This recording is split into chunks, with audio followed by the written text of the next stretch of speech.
Over the past few months, we've had many depressing charts, and I'm afraid that I've got some more depressing ones, but these are really important because we're trying to get a sense now of the historical perspective of where we are with COVID-19. A lot of people saying, how does this really compare with other epidemics that we've had so far this century? Was it worse than the ones that we've had in the past 50 years? Well, now we finally have the data that might well be able to prove whether the answer is yes or no definitively. And I'm going to show you that data. It's just simply numbers of people who have died in England and Wales for this year compared with the previous years. And what we're able to do is look back all the way towards the 1840s. There's lots of data on this, as you'd imagine.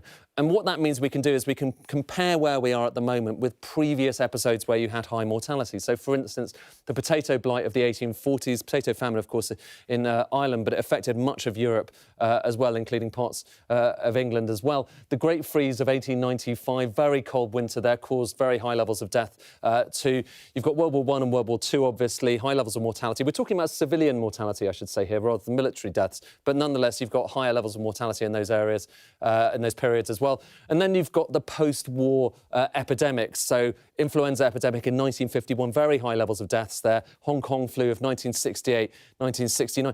You might remember when we were looking at excess deaths, this kind of measure of total deaths across the population, back in the height of summer when we were starting to get those horrible numbers through, we were kind of wondering whether it was as bad as Hong Kong flu or indeed worse. And actually some weeks of Hong Kong flu had slightly higher levels of mortality. So now we finally have the annual numbers through. We're able to make a comparison as to whether this is more severe or less severe than that.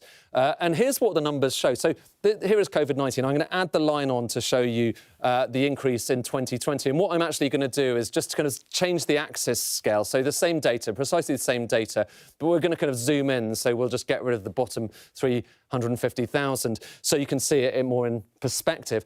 And what you see there is look at that line, and we're going to draw a line between there going all the way back as far as possible. And you can see we're over 600,000 deaths in 2020. The last time we had more than 600,000 deaths was 1918, so the year of the Spanish influenza, the final year of World War I.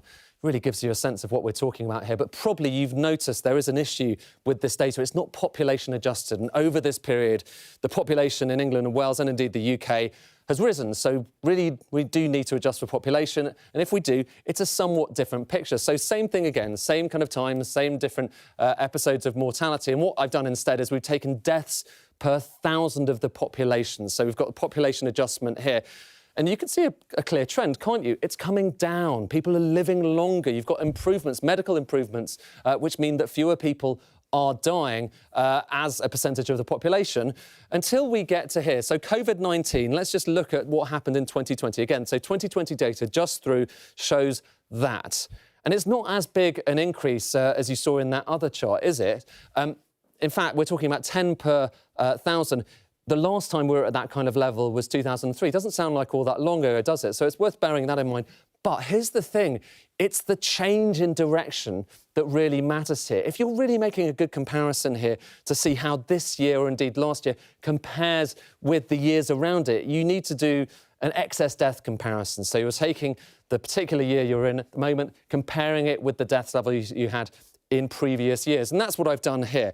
This is population-adjusted excess deaths and just how much those deaths are changing compared with the previous 5-year average. Again, the same thing. We can compare where we are now with previous episodes where you had high levels of mortality. And here's what this data shows you. So you can see for most of history, it's not going that far from that zero line. And the zero line basically suggests things staying the same as they were in the previous year when you adjust for population. You had high levels of mortality, and then you had kind of low levels of mortality when you're going back to the kind of Victorian period there. But around this period, for the most part, it was fewer deaths until we got to 2020. I'm going to add on the line for what happened in 2020, and you can see a very big increase here in excess deaths. We're looking at historical excess deaths in England and Wales compared with going all the way back to 1840. And if we draw a line here, the last time excess deaths were as high, and this is population adjusted, were as high as they were last year in 2020.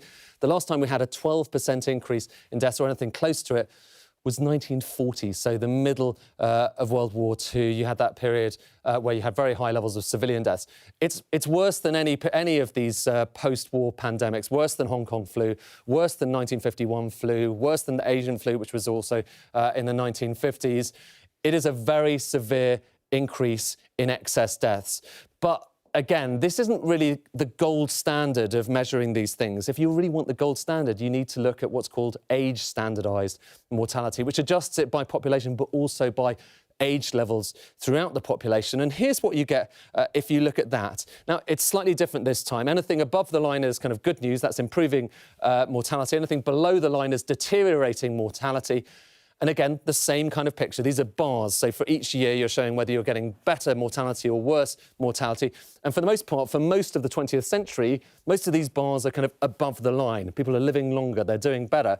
But just look at what happens in 2020. You can see the bar goes all the way down. What we're looking at here are annual changes in mortality, age-adjusted mortality, as produced by the Institute and Faculty of Actuaries. And again, same exercise. Let's draw that line back into history and work out the last time we had a 13% annual fall in mortality or anything like it. Well, not since 1929. 1929, there was a flu epidemic, a pandemic, and at the same time, you had obviously the Wall Street crash and you had an economic toll as well. So we are talking about, pretty much however you look at the numbers in most of these comparable mortality calculations, this is the worst in many, many years. And we're only, a fraction of the way through this pandemic. More people still dying at the moment. It's deeply depressing.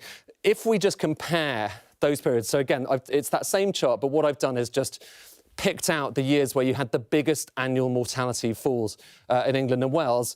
Well, here is where 2020 ranks. I'll just kind of highlight it there. There's COVID-19. So these are the biggest of all in terms of years where mortality deteriorated. 1895, the Great Freeze, very high levels of mortality there. 1929, I just mentioned a moment ago, flu and depression. Then there comes COVID-19. Then you've got 1847, famous cholera outbreaks. Then 1915 and then 1940, so during World War I and during World War II. It's worth saying, there are various different ways of measuring this, and due to the fact that this is just annual changes, the Spanish influenza doesn't really show up here as much because it came in, after World War I when there were high levels of mortality anywhere. There isn't one single definitive way of measuring this stuff, but pretty much whatever you look at, this is bad. It's very bad in comparison with pretty much any period you're looking at here. And I think that's the striking thing.